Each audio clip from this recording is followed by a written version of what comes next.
The steel screamed before it snapped. 2,000 pounds of scaffolding twisted loose on the 38th floor of Orion Heights, crashing toward the most feared CEO in Chicago. Executives froze. Investors screamed. But one man ran forward. Daniel Hayes, a janitor making $10 an hour, dove into the collapse zone and dragged Alexandra Reed out with seconds to spare. When the dust settled, she stared at him, shaken for the first time in years. "Who are you?" she asked. He wiped blood from his brow and answered quietly. "Nobody important." He was wrong. Alexandra Reed arrived at Reed Global's headquarters at 6:47 every morning, 13 minutes before the building unlocked for everyone else. She had a key because she owned the building. She had a routine because she trusted nothing she couldn't control. On the 53rd floor, the air tasted different, filtered, cool, curated. Her corner office faced north and east, which meant she saw the sunrise and the lake simultaneously. Two things that could not disappoint her as long as she did not ask too much of them. She was 41 years old. She had built Reed Global from a consulting firm with 6 employees into an infrastructure development company managing $14 billion in active contracts. She had done this through a combination of forensic attention to detail, an ability to identify structural weaknesses in deals before anyone else in the room, and a willingness to cut anything that slowed her down: deadlines, partnerships, people. The executive floor operated on a kind of ambient fear, not hostility. Her staff were well compensated, well resourced, and left alone to do their jobs. The fear was more architectural, a sense that imprecision had consequences. Her assistant, Nathan, had been with her 6 years and had learned to anticipate what she needed before she asked. He did not offer her coffee unless she had already glanced at the credenza. He did not summarize her calendar unless she was already reaching for it. She had never told him these things. He had simply learned. That morning, she reviewed the structural timeline for Orion Heights, a 42-story mixed-use tower in the South Loop that had been 2 months behind schedule since January. The general contractor, a firm called Apex Build Partners, had assured her repeatedly that the delays were supply chain related. She had begun to doubt this. 14 miles away, on the ground level of the same project, Daniel Hayes was mopping a stairwell that smelled of joint compound and cigarette smoke. He wore a gray uniform with the Apex Build Partners logo on the chest pocket. The logo was iron-on and had started to peel at the lower left corner. He had not bothered to fix it. It was 6:50 inches the morning. He had already been there for 2 hours.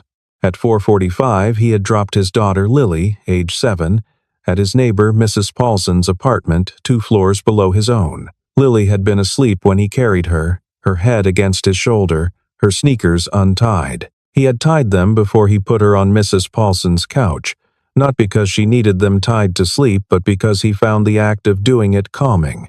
Small correctness, the things you could actually fix. Daniel Hayes was 38 years old. He had a bachelor's in civil engineering from the University of Illinois and had completed 2 years of a master's program at MIT before his mother's illness pulled him home.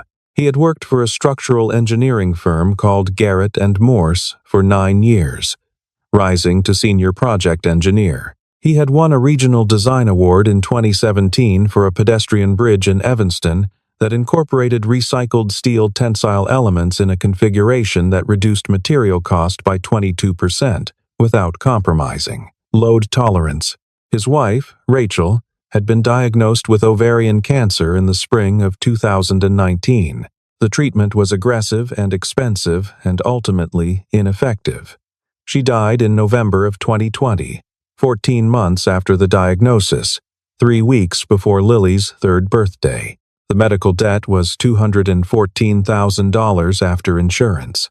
The firm he'd been working for at the time, a smaller outfit he'd joined for the flexibility, went under during the pandemic. He'd spent 2 years cycling through contract work, then a desk job at a city permit office that paid steadily but not enough, and then, when the debt consolidation plan he'd negotiated required a higher monthly payment than he could manage, He had taken the Apex Build Partners maintenance position because it paid $17 an hour, plus overtime, and the overtime was consistent. He mopped, he swept, he cataloged equipment, and he watched. He could not stop watching. It was not a professional habit anymore, it was something older, something the training had layered over instinct without replacing it. When he walked a job site, he read it. Load paths, material grades, fastener patterns. He saw things the way a musician hears pitch, not as effort, but as sensation. That morning, moving past the north elevation's forming work, he noticed the anchor bolts on a set of third-floor column bases. They looked wrong. Not dramatically wrong, subtly wrong. The spacing was correct. The depth looked right. But the bolt diameter he crouched looked closer. The bolt diameter was not what the spec called for. He had seen the spec once, months earlier, taped to a superintendent's clipboard. He remembered it the way he remembered most things. Completely. He stood up, wrote nothing down. But he did not forget. Alexandra Reed walked the 38th floor of Orion Heights at 2 in the afternoon on a Thursday in early April, with 3 investors from a pension fund consortium, her project director Nathan Hale, and Richard Cole, the Apex Build Partners vice president who managed the Reed Global relationship. Richard was 53, silver-haired, with the kind of expansive ease that came from 2 decades of managing people who needed something from him. He wore a hard hat that sat slightly too high on his head, the way hard hats sit on people who are not used to wearing them. He called Alexandra Alex in front of investors, which she had asked him twice not to do. The tour was proceeding well. The investors were impressed by the view, by the floor-to-ceiling framing, by the sense of scale. Richard was describing the projected amenity deck when Alexandra stopped walking. She had seen something on the exterior scaffolding through the open framing gap, a lateral brace that looked misaligned. It was not her area of expertise, but she had looked at enough structural drawings over enough years to register when something did not match its drawing. She stepped closer to the edge. "Miss Reed." Nathan's voice behind her, careful. "I'm fine." She leaned slightly, trying to get the angle on the brace. Below, 40 stories of air. Chicago's grid spread out like circuitry. She was not afraid of heights. She had never understood people who were. The sound was not loud at first. It was more of a resonance, a vibration in the floor, in the air, in her back teeth. Then the metal groan arrived, low and structural, the sound of a load path failing. And then, movement, fast, a shadow from above. She had no time to think. She had time only to register the incoming mass, 2,000 pounds of scaffolding system, exterior platform, and lateral bracing, and to understand, in the most elemental way, that she could not move fast enough. Someone moved for her. A hand caught her left arm. A body hit her from the right. She went down hard, concrete floor, left shoulder taking most of it, and then the collapse arrived where she had been standing. The sound was immense, dust and steel and the smell of concrete powder. One of the investors was screaming. Nathan was shouting her name. She was on the floor, alive. Her left shoulder ached. There was blood on her right hand from where she'd caught herself. The man who had pulled her was on one knee beside her, gray uniform, peeling logo. He had a cut above his left eyebrow. The edge of a flying bolt or bracket had clipped him, and blood was tracking down toward his eye. He looked at her the way a person looks at something they've just grabbed before they've fully processed that they grabbed it. Assessment first, reaction later. "Are you hurt?" he said. "My shoulder. Move your fingers." She did. He nodded. Not dislocated, probably bruised. "You should have it looked at." The investors were being ushered back by Richard's team. Nathan was already on his phone. Someone was calling 911. Alexandra Reed sat on the floor of the 38th story of a building she owned, covered in concrete dust, and looked at the man who had just saved her life. "Who are you?" she asked. He pressed the back of his wrist to the cut above his eye. "Nobody important." That's not an answer. Daniel Hayes, maintenance. She looked at him for a moment. Then she looked at where the scaffolding had come down, the torn bolts, the buckled frame, the sheared anchor plate. She looked at it with the part of her brain that never stopped working. That bracket, she said. It failed at the base. Daniel Hayes looked at the bracket. Then he looked at her. Yes, he said. She asked Nathan for his file before she left the hospital. The shoulder was bruised, not fractured. She was given ice, an anti-inflammatory, and instructions she would not follow. Nathan sent the file to her phone while she was still in the examination room. She read it in the car back to the office. Daniel Hayes. Born 1,986 inches, Rockford, Illinois. B.S. Civil Engineering. University of Illinois at Urbana-Champaign, 2008. Graduate Studies, MIT, 2009-2011, incomplete. 9 years at Garrett and Morse Structural Engineering. Regional Design Award. Illinois Chapter of the Structural Engineers Association, 2017. She scrolled further. Garrett and Morse had dissolved in 2021. Prior to that, a smaller firm. She recognized the name. They had done work she'd looked at once on a riverfront project that never got permitted. Good work. Then the gap. 2 years of contract labor, a city permit desk, and then the Apex Build Partners maintenance roster. She put her phone down. She looked out the car window at the expressway moving past. Nathan, in the passenger seat, was diplomatically silent. Pull his full employment history, she said, and get me everything Reed Global's HR has on how maintenance contractors are hired at active project sites. Already sent the request. She was quiet for a moment. The city slid by. How does someone with an MIT engineering background end up on a maintenance crew? Nathan did not answer immediately. He knew her well enough to know that was not a question requiring an answer. It was the beginning of something. She was right. 2 days later, she knew about Rachel. She had not asked for that information. It had come through a background supplement her HR team included as standard. She read it once, put her phone face down on her desk, did not pick it up again for 11 minutes, which was a long time for her. She thought about a man carrying a sleeping child to a neighbor's apartment at 4:45 inches the morning so he could mop staircases at a construction site where he silently watched materials being installed wrong and said nothing, because it was not, technically, his job. She thought about the anchor bolts. She met Daniel Hayes in a conference room on the 22nd floor. Not her floor, not the project floor. Neutral ground. He arrived in the same gray uniform. She had offered to send a car. He had declined. He sat across the table from her and did not seem uncomfortable, which surprised her. Most people were uncomfortable meeting with her. He seemed, if anything, focused, present in the specific way that people are when they have decided in advance what they are willing to say. You noticed the bracket before it failed, she said. Nathan's security review confirmed you'd been standing near that section of the floor earlier. I noticed something, he said. What did you notice? A pause. Not evasion, precision.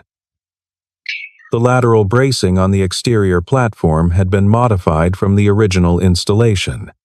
The clip angles were undersized, and the anchor plate for the top support wasn't drilled to spec. The hole pattern was off by about 3/8 of an inch, which under dynamic load would migrate the stress concentration to the base anchor. She finished. He looked at her. Yes, you've seen the structural drawings for this project. I saw part of a spec sheet once, taped to a superintendent's clipboard. For about 40 seconds, she studied him. And you remembered it. He did not respond to that as if it were a compliment. He simply nodded. I want you to look at the full project drawings, she said. Formally. As a consultant, he was quiet. Outside, 42 stories down, Chicago moved. That's not a small thing, he said. If there's something wrong with this building and I find it, what happens to my job? What happens to the people who need this project to close? I need to know the truth about what's in that building before anyone else gets hurt. That's not what I asked. She respected that. I'll protect your employment. Whatever you find, your position with Reed Global is guaranteed. Not Apex Reed Global directly, and whatever the findings are, decisions are mine, not yours. He thought about it. Not long. But genuinely, my daughter, he said. Her school lets out at 3. Some days I can't pick her up until 5. On those days, she comes here and does her homework in the break room. That stays. Alexandra Reed blinked once. Agreed. Tuesdays, she comes regardless, whether I'm here or not. Fine. He nodded. Then, yes, he worked evenings after Lily was asleep. Mrs. Paulson's fee had gone up slightly. Daniel had not mentioned this to Alexandra, simply absorbed it, and he spread the full drawing set across the folding table in his kitchen with the overhead light on and a cup of coffee that went cold before he drank it. What he found methodically. He started with the foundation. The geotechnical report called for drilled concrete piers with a minimum compressive strength of 5,000 pounds per square inches. He cross-referenced the mix design documentation submitted to the city. Then he found a discrepancy. The mix approval had been issued for 5,000 pounds per square inches. But the on-site batch records, buried in a contractor submittal package he had to request 3 times before it was provided, showed a consistent 3,800 pounds per square inches mix being used. The difference was not cosmetic. At 42 stories, under full occupancy load plus wind, the foundation columns were operating on a safety margin that was not a margin at all. He moved to the superstructure. The original design specified high-strength steel for the primary lateral force-resisting frame, the skeleton that would hold the building upright in a wind event or seismic disturbance. The procurement records showed a substitution. The substitute alloy was listed as equivalent performance in a document signed by a materials engineer whose license, when Daniel checked the state registry, had been suspended 18 months earlier. He kept going. The HVAC ductwork penetrations through the floor slabs, supposed to be sleeve and collar assemblies, with rated fire stopping, had been roughed in with foam backer rod and a non-rated sealant. A fire would have pathways through every floor. He sat with it all for a long time before he called her. It was 11:40 at night. This building has approximately 5 to 10 years before it presents a serious structural risk, he said when she picked up. That's not a dramatic estimate. That's load cycles, material degradation, and the original safety margins that no longer exist. She was quiet on the other end. How many units are pre-sold? He asked. 214. He said nothing. Who else could have known this was happening? She said. Her voice had changed. Not softer, exactly, but the practiced control had thinned. Someone approved the material substitutions. Someone signed off on the batch records. This isn't an accident, Miss Reed. These are a series of deliberate decisions that each saved money. Another long silence. Richard Cole manages the Apex relationship, she said quietly. That's your department, he said. I'm just telling you what the building says. She asked him not to do it. He did it anyway. At 1:15 inches the morning, 12 days after their conference room meeting, Daniel Hayes let himself into the Orion Heights site through a loading door on the B2 level whose keypad code he had memorized from watching a superintendent enter it 6 weeks earlier. He carried a rotary hammer drill, 2 core bits, a portable light stand, and a sample collection kit he'd borrowed from a testing lab contact he still had from his Garrett and Morse years. He needed ground truth. The batch records could be falsified. The documentation trail could be managed. But concrete does not lie. If you cut into it, it tells you exactly what it is. He drilled 2 samples from foundation column bases on opposite corners of the building, the locations that would show the highest stress concentration under asymmetric load. The cores came out smooth and clean, which was good. Then he looked at them under his portable light. The aggregate was wrong. Too much fine material, not enough coarse. And there, in the second sample, visible to anyone who knew what to look for. A void, a pocket of air in the middle of a structural column, roughly the size of a closed fist. He sat on the concrete floor of the basement of a 42-story building in the middle of Chicago and held a hollow piece of its skeleton in his hands. He called her at 1:58 a.m. "I have physical samples," he said. "Foundation column at grid B3 and grid F7. Both show aggregate inconsistency with the design specification. The F7 sample has a void." A long pause. "How big?" she asked. "About 4 centimeters diameter." In a 600 millimeter column. He heard her breath. Not a gasp, something more controlled. Something that started as a gasp and was managed back into breath. He had learned by then that this was what emotion looked like on Alexandra Reed, a thing that almost happened. "Send me photos," she said. "Already sent." She did not say anything for a moment. When she spoke again, her voice was level, but it had the specific quality of a voice that has made a decision it cannot take back. "I need you to document everything. Full chain of custody, lab verification. I need this bulletproof." "I know," he said. She hesitated. Then, "Thank you." He did not know how to receive that from her, so he didn't try. The sabotage became clear on a Wednesday morning, 2 weeks before the project's scheduled public milestone. Daniel was on the East Service elevator at 7:20 a.m., riding up with 2 members of the mechanical installation crew when the site radio crackled with an alert he recognized before the words fully resolved. A crane cable failure on the west face. He was off the elevator at the next floor and moving before the foreman on the radio finished his sentence. The tower crane's hoist cable had parted. Not frayed, parted.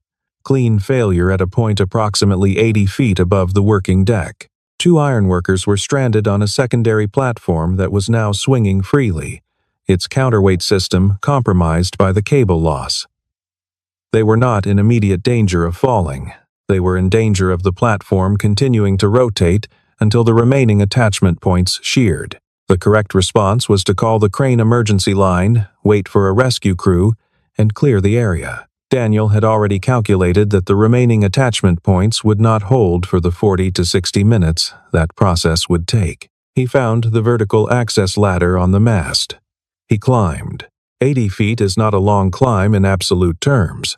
At height, with wind off the lake running at 12 knots, with a failed cable trailing below him and a swinging platform above, it took 11 minutes. He did not think about Lily. He had learned a long time ago that thinking about the thing you most wanted to get back to was the most effective way to freeze at height. He thought instead about the load path, the geometry, the clamp assembly he had spotted on the maintenance rack 3 floors down and grabbed on his way to the ladder. He reached the platform connection point.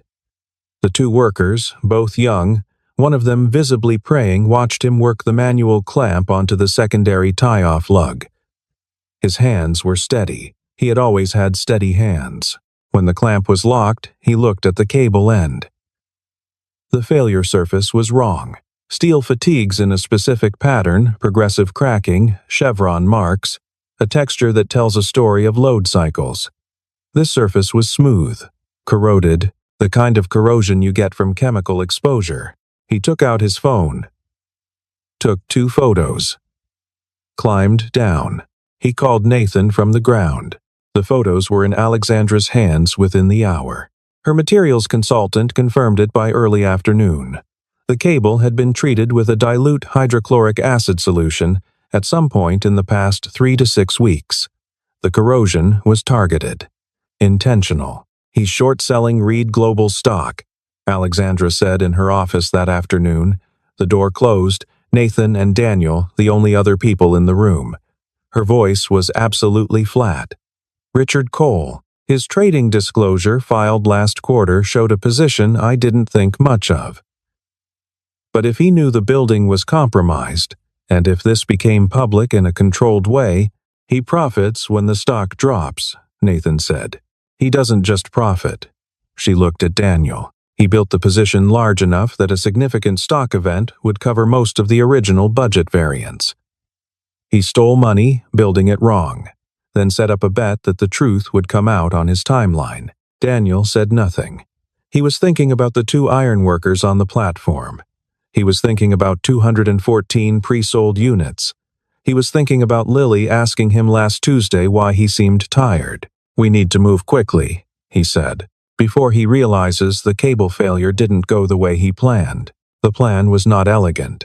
It was the kind of plan that works when the people executing it have specific knowledge, specific access, and specific reasons not to fail. Daniel had spent months on that site. He knew every service entrance, every camera blind spot, every elevator schedule. He also knew the cleaning crew had eaten lunch with them on a dozen occasions in the B1 break room, listening more than talking, in the way that people who are genuinely interested in others tend to do. Maria Delgado had been on the overnight cleaning rotation for Apex's administrative offices on the 14th floor for 7 months. She was sharp, she was observant, and she had been quietly furious for 4 of those months about a document shredding protocol that had started after the scaffolding collapse.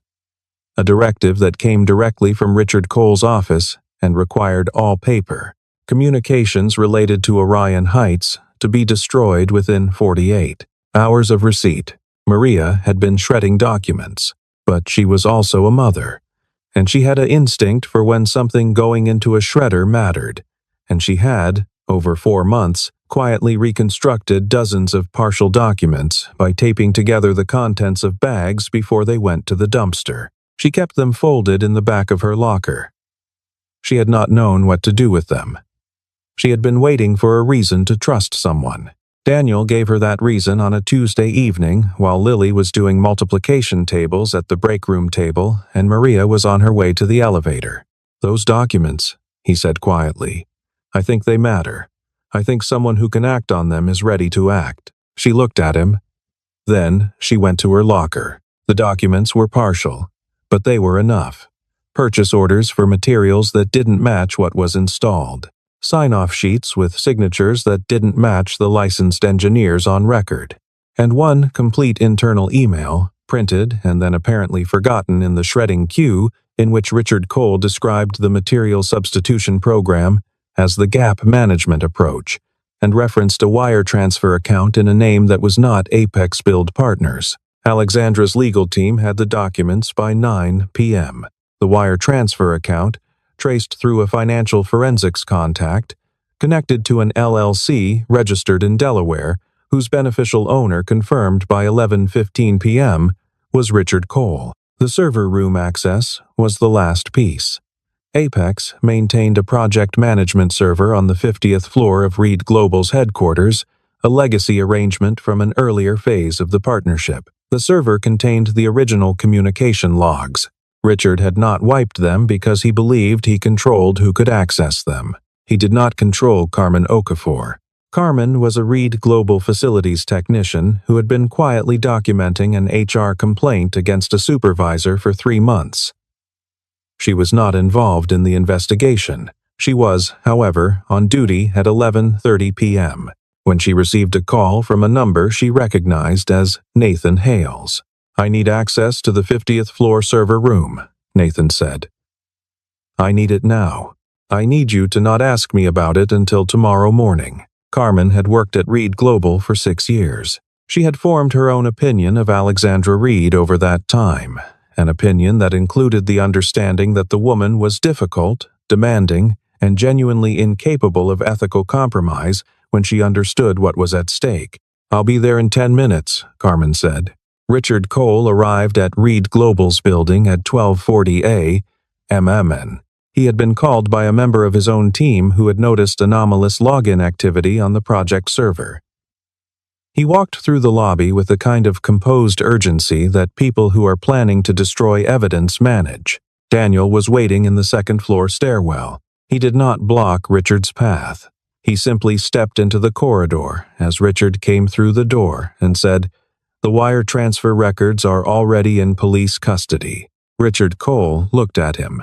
For a moment, something passed across his face recognition, calculation, and then a specific kind of collapse that happens when a man who has been building an alternative story for years understands that the story is over. "You're the janitor," Richard said. "I'm the person who read the drawings," Daniel said. Upstairs, Alexandra had already called the Financial Crimes Division of the Chicago PD. The detective on the other end of the line took notes with the patience of someone who had been doing this for a long time and who had heard a lot of things, but who had not often heard a CEO read him a wire transfer account number, a Delaware LLC registration, and a materials fraud timeline from memory at 12:47 inches the morning. 2 officers arrived at 1:05 a.m. Richard Cole was arrested in the lobby of the building he had been defrauding for 2.5 years. He said nothing as they walked him out. He did not look back. She called the press conference herself. It was not a crisis communications strategy. There was no media training briefer in the room, no PR firm preparing talking points. Nathan had suggested both. She had said no to both. She stood at a podium in a Reed Global conference room on a Friday morning with 47 journalists, a dozen cameras, and a board of directors who had received a 3-sentence summary of what she was about to say 12 minutes before she walked in. 12 minutes because she had judged that giving them more time would result in someone calling a lawyer to advise her not to do what she was about to do. "Orion Heights will not open," she said. "It will be demolished." The structural work performed by Apex Build Partners under the oversight of Richard Cole was deliberately fraudulent. The building is not safe. It will not be made safe by remediation. The scale of the substitution program affects too many primary systems. It will be torn down. The room was silent for about 2 seconds. Then, it was not. Reed Global's stock dropped 14% in the first hour of trading. By midday, it had recovered 5 points, which a financial analyst on a cable business channel described as unexpected. The analyst did not know about the press conference tone. She had not understood, from the transcript, that what Alexandra had communicated was not panic but decision. The board met that afternoon. 3 members formally requested her resignation. She sat through each request with the patience of someone who had heard the arguments before, understood them, and had already decided. "The building was fraudulent before I knew it was fraudulent," she said. "I am accountable for not knowing sooner, but I am not accountable for the fraud. I will not resign because someone defrauded my company, and I then chose to tell the public the truth." She remained CEO. The 3 board members resigned instead. This was not something she had planned. It was, she reflected, something she should have expected that the people most invested in the appearance of stability were also the people least equipped to handle the reality of accountability. The 214 pre-sold unit holders received full refunds plus a penalty payment she had authorized without consulting the board. The refunds cost Reed Global $31 million. She considered this a necessary expense in the category of things that were simply right. Daniel Hayes learned about the press conference from Nathan, who called him at 7:30 a.m. on a Friday while he was walking Lily to school. "She's tearing it down," Nathan said. Daniel said nothing for a moment. Lily was ahead of him on the sidewalk, stepping deliberately on every crack. "That's the right call," he said. "The board is trying to push her out. She'll be fine." Nathan paused. "How do you know?" Daniel watched his daughter navigate a particularly complicated section of sidewalk with total concentration, because she understands the difference between what she can defend and what she can't. She'll only fight for things she can defend. The park was not a famous park. It was 3 blocks from their apartment, the kind of city park that functions primarily as a cut-through on weekdays and a gathering place on weekends, with a jungle gym that had been repainted twice in the past decade and a set of benches along the north edge that caught the afternoon sun. Daniel and Lily were on the benches on a Saturday in late May, 4 weeks after the press conference. Lily had a sketchbook, a real one, not a notebook, with heavy toothpaper that she had received for her birthday and treated with a seriousness that her teacher had described, at the last conference, as remarkable for her age. She was drawing. Daniel watched her draw and drank cold coffee from a travel cup and did not think about anything in particular. He was the chief structural director of Reed Global's Project Integrity Division. He had been this for 3 weeks. The job had come with a salary he had not yet fully processed emotionally, a small team of structural review engineers who reported to him, and an office on the 22nd floor of the Reed Global building, not the 53rd floor, which he had declined when Alexandra offered it, because he did not want to spend his days in a place where the air felt managed. Lily showed him the sketchbook. She had drawn a building. It was tall and narrow with careful vertical lines for windows and a structure at the top that was clearly, unmistakably, a garden. Trees on the roof, planters along the edge, a bird, small and slightly implausible, sitting on a parapet. "What building is this?" he asked. "The new one," she said. "The one you're going to build." He looked at it for a long time. "Daddy." She was looking up at him with the specific expression she used when she was about to say something she'd been thinking about for a while. "Buildings don't fall if you build them right, right?" He looked at her. At the drawing, at the garden on the roof, and the bird on the parapet, and the careful lines of windows, and the foundation she hadn't drawn because it was underground, and she had understood, already, that the foundation was the part you didn't see. "Not if you build them with honesty," he said. She nodded, satisfied, and went back to drawing. 2 days later, Alexandra arrived at the park. He had told her where they would be. She had asked to see the sketch, which Lily had described in detail during a Tuesday afternoon at Reed Global, that had migrated from the break room to Alexandra's conference room when Lily had decided, with no particular ceremony, that Alexandra's table was better for drawing. She sat on the far end of the bench. She was not in a suit. She was in a dark jacket and running shoes, and she looked, if not exactly relaxed, then at least temporarily unarmored. Lily showed her the drawing without being asked. Alexandra studied it. She looked at the rooftop garden and the windows and the proportions, which were, Daniel had noted, architecturally reasonable for a child's sketch. She looked at it for long enough that Lily began to fidget. "The garden," Alexandra finally said. "Is that accessible to all the residents?" Lily frowned. "Of course." "No reason." Alexandra handed the sketchbook back. She looked at Daniel. "Our materials engineer wants to meet with you on the foundation specification for the new South Loop site, Monday or Tuesday."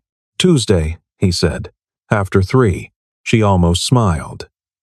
He saw it a thing that almost happened, and then was allowed to happen, just briefly, before her face returned to its practiced composure. But he had seen it. "Tuesday after 3, she said. Lily was already drawing again the same building, this time with more detail.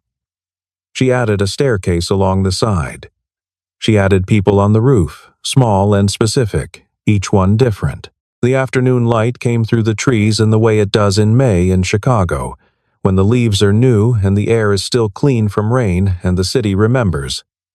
For a few weeks, each spring, what it looks like before summer takes hold. Daniel Hayes sat with his daughter on a bench in an ordinary park and felt the specific lightness of a person who has done what they came to do. Beside him, at a careful distance that was slowly becoming a shorter distance, Alexandra Reed watched a 7-year-old girl design a building that would not fall, because it was being built with honesty, and because the people building it finally knew the difference.